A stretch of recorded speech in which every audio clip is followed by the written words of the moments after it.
салом бинандаи азиз, хулосаи хабарҳои муҳими ҷаҳону тоҷикистонро дар барномаи ахбори озодӣ тақдими шумо мекунем. ман Зарангези Наврӯзшо ва имрӯз 10 август дар барнома ин гузоришҳоро дорем. аз 1.5 то 2000 сомонӣ нархи билети қатора эълон шуд. мақомот аз эҳтимоли арзонтар шудани нархҳо суҳбат мекунанд. дар як соли ҳукмронии Толибон дар Афғонистон шумори кӯдаконе ки аз гуруснагӣ азият мекашанд 2 баробар зиёд шуда ба беш аз 1 миллион нафар расидааст. مریض است پول نداریم که عدل یک جای ببریم باقصادش کنیم دوایش بگیریم. ва мансабдорони ноҳияи Муъминобод мегӯянд баъди нашри гузориш майдони парчамро таъмиру бозсозӣ кардаанд. хабарнигори озодӣ манзараи дигарро шоҳид шуд. наздики парчам ба як майдони партовгоҳ табдил ёфтааст. идораи роҳи оҳани Тоҷикистон бо Узбекистону Қазоқистон ва Русия дар масъалаи арзонтар кардани нархи билети қатораҳо ба созиш расидааст. мақомот мегӯянд мумкин аст рӯзҳои наздик нархи қатора нисбатан арзонтар шавад. дирӯз нархи сафари Маскав бо қатора аз 1500 то беш аз 2000 сомонӣ эълон шуд. муҳоҷироне ки моҳҳои интизори ин рӯз буданд аз пайи харидани чипта шудаанд. сарвинози Рӯҳулло бо онҳо ҳамсуҳбат шуд. эълони нархи чиптаи қатораи самти Тоҷикистону Русия даҳҳо мусофири ин масирро пушти хазинаҳои билетфурӯшии роҳи оҳан ҷамъ овардааст. Тоҳир Назриев ки солҳо боз дар Русия муҳоҷири корӣ аст, мехоҳад ин навбат тавассути қатора равад. ӯ сафар бо қатораро дар шабу рӯзе ки нархи билети ҳавопаймоҳо то 1 баробар гарон шудааст, беҳтар медонад. нархҳо бисёр нархҳо хуб. масалан 1500-1600 хела наомад. чем самолёт чанд 4 чанд 5-6 хела ба фоидаи хар чиза мешавад. ба фоидаи хар муҳоҷирон. бисёре аз мусофирони қатораҳо ки ба самти Русия ҳаракат мекунанд, корҷоён ҳастанд, ки бо сабаби бекорӣ дар Тоҷикистон ба он ҷо мераванд ва аз ин ҳисоб оилаҳои худ дар ватанро таъмин мекунанд. не самолёт кати мерафтем, поезд кати нарафтем. 1600 буд, боз 150 скидка шид. гудаком кати мерем да барам қа арзонтар. интизор меравад нахустин қатораҳо пас аз маҳдудияти 2 сола рӯзи 16 августи соли равон дар хатсайри Кулоб-Волгоград-Кулоб ба роҳ бароянд. арзиши билет дар ин самт вобаста ба шароити ҷои хобу нишаст аз 1581 сомонӣ то 2030 сомонӣ муқаррар шудааст. ҳарчанд ин нарх то давраи пандемия дар 2 соли пеш аз 800 то 1150 сомонӣ буд. масъулини роҳи оҳани Тоҷикистон мегӯянд нархи билетҳо аз рӯи курси франки швейтсарӣ ки дар низоми ҷаҳонии роҳи оҳан роиҷ аст маълум мешавад. агар курси ин пул ба таври назаррас тағйир кунад, нархи билетҳо ҳам метавонад поин ё боло равад. мақомот ба мавсимӣ будани теъдоди мусофирони қатораҳо низ ишора мекунанд. дар тамоми давлатҳои дунё ҳамин мусофирбарӣ аз тарафи буҷет ҳамчун соҳаи дотатсионӣ маблағгузорӣ мешавад. мо паси соли 2019 аз фаъолияти мусофирбарӣ 51 миллион сомонӣ зарар дидем. шумо бидонед ки мусофиргардиши мо мавсимӣ аст. яъне муҳоҷири мо ҳаво гарм шавад, меравад мусофират, ҳаво хунук шуд бармегардад. тобистон ҳам аз ин тараф холӣ меравад, ҳам аз он тараф холӣ мегӯяд. лекин дигар роҳҳо барои кашондани вагони мо хоб пур бошад, хоб холӣ як хел маблағ мегиранд. роҳи оҳани Тоҷикистон хабар медиҳад ки бо мақомоти марбутаи кишварҳои Узбекистону Қазоқистон ва Русия дар масъалаи тахфифҳо суҳбат кардаву аллакай ба мувофиқа расидаанд. оғози ҳаракати қатораҳо миёни Тоҷикистону Русия метавонад барои садҳо муҳоҷир хабари хуб бошад.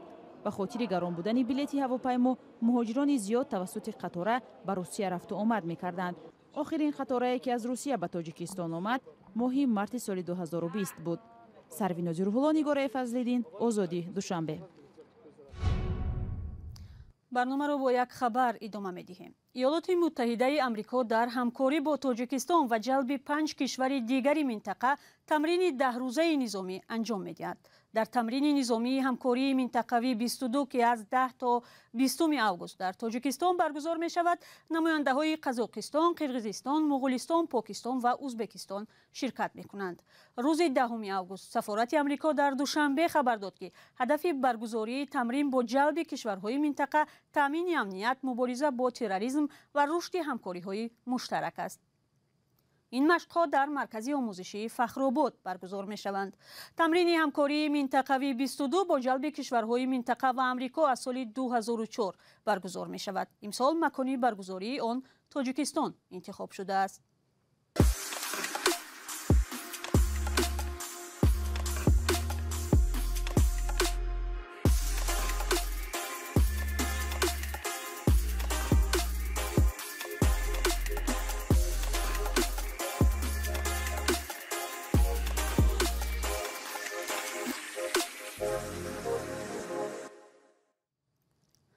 سازمان بشردوستانه Save the Children در یک گزارشش که امروز نشر شد گفته است در دوام یک سال حکمرانی طالبان این کشور به بحران جدی اقتصادی روبرو شده. بر علاوه جاری شدن محدودیت در تحصیل و کار، دختران افغان از بسیار کار و امتیازهای دیگر محروم شدند.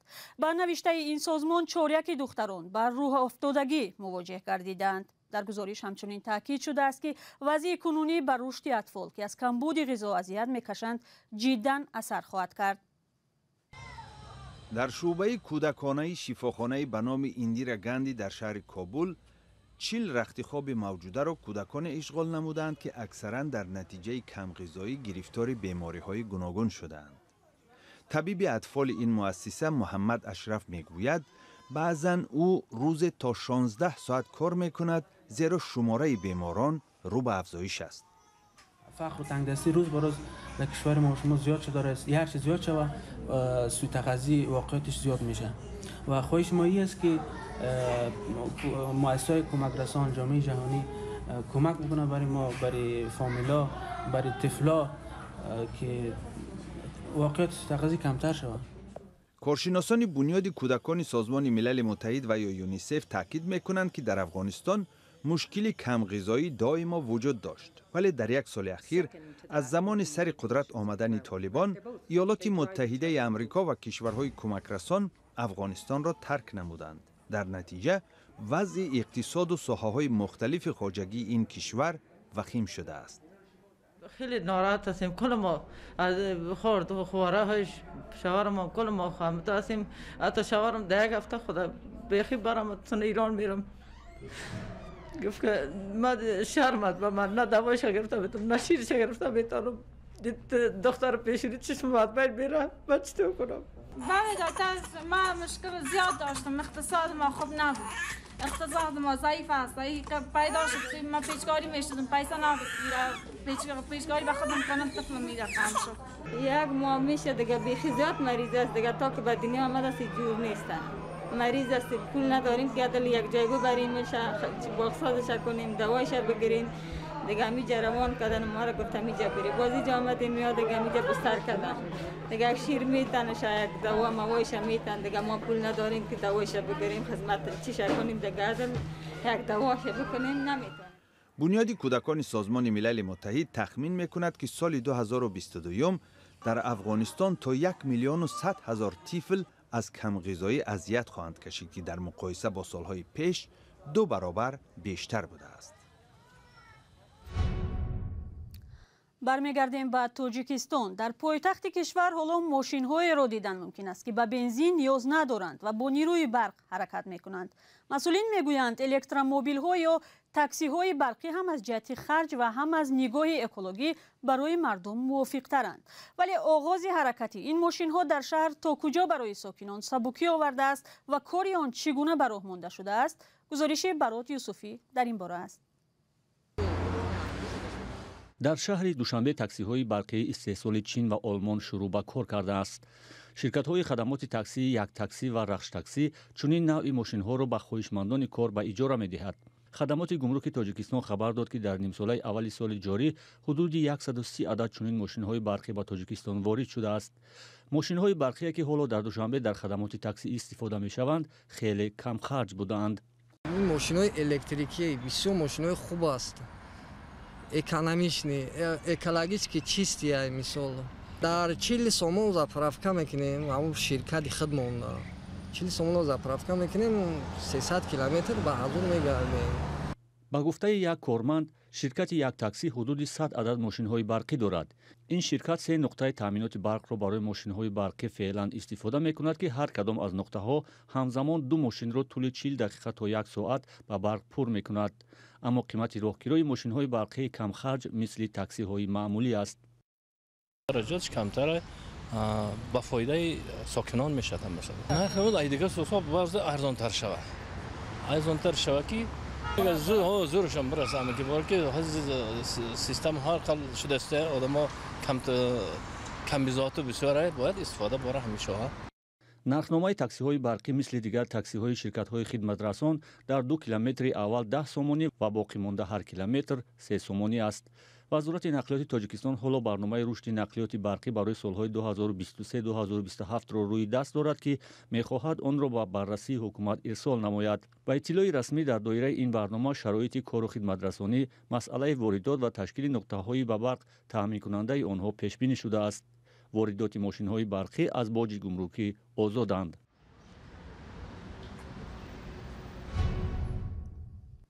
چند پیش در جواب به گزارش رادیوی آزادی درباره میدان فرو ریخته پرچم در مومن‌آباد، مقامات ناحیه گفتند این میدان بازسازی و کمبودی‌ها رفع شدند. خبرنگار آزادی بار دیگر به اینجا رفت تا وضع امروزه میدان را ببیند. همراه با محمود جان میرویم به آنجا. 10 ماه پیش پرزیدنت تاجیکستان امامعلی رحمان میدان پرچم را در ناحیه مومن‌آباد باز کرده بود. حالا دیده می شود این مکان به یک پرتوگاه بدل گشته است. 6 ماه پیش رادیوی آزادی از ویران شدن آرایش و فرو نشستن زمین این میدان گزارش داده بود. مقامات محلی در نشست خبری 2 هفته پیش گفتند آن کمبودی ها را اصلاح کرده اند.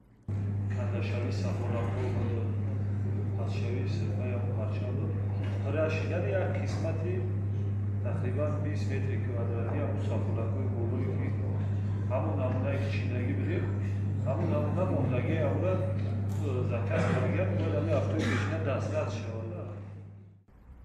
درختان در اینجا خشکیده، پرتو و اخلاط گرد و اطراف را فرا گرفته است. ساکنان محلی میگویند بعد گزارش مقامات نمایشکارانه در پی اصلاح وضع شده اند، ولی کار را تا آخر دوام نداده اند.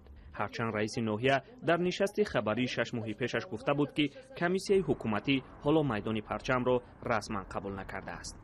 در حقیقت هر یک کارهای ساختمانی که به انجام داده می شود و یک سال او را می بینند، می ایستند، مثال او را باید باران ببینند، برف ببینند و شیشتن دارد و همون کفیلاش شیدن دارد. این مسئله را ما بررسی کردیم.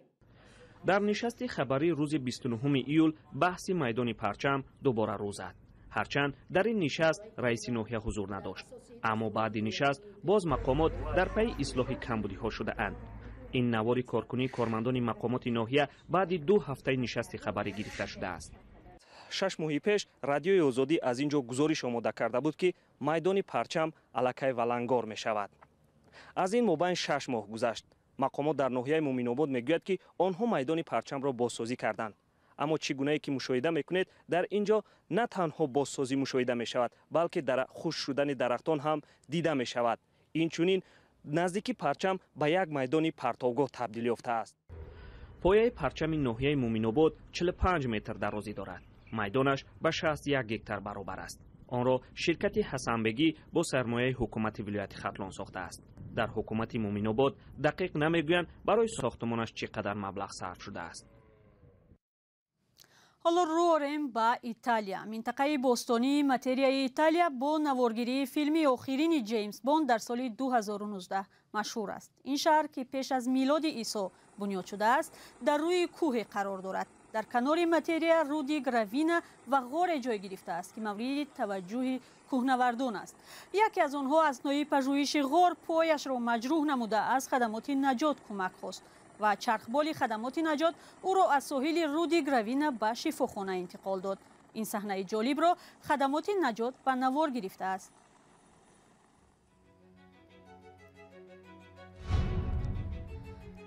و با این مطلب اخباری آزادی را به پایان میبریم. خبرهای از این بیشتر را در سامانه آزادی و شبکه‌های اجتماعی فیسبوک و ادنکلاسنیکی و توییتر پیدا کنید. تا ملاقات بعدی، خدا نگهدار.